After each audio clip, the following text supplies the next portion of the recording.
Let's move on to a relationship that is not at a turning point, the India-China relationship. Where do you see the state of play more broadly geopolitically between India and China?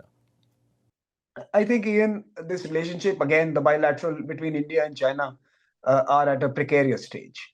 At one level, you still have thousands of troops barely a few meters from each other on the Himalayas. And no one is talking about it, but it's a tense battlefield in the Himalayas with lots of soldiers with great disregard and dislike for each other facing off. I think that's on one end of that relationship.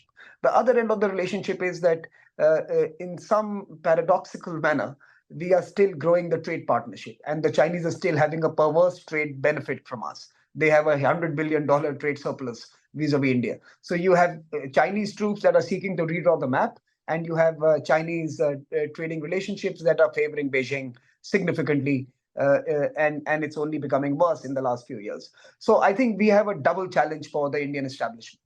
That how do you continue to flex your muscles on the borders to prevent expansionism of the Beijing variety, and on the other hand, how do you rebalance your economic ties with them so that it is a more natural trading relationship rather than this perverse one.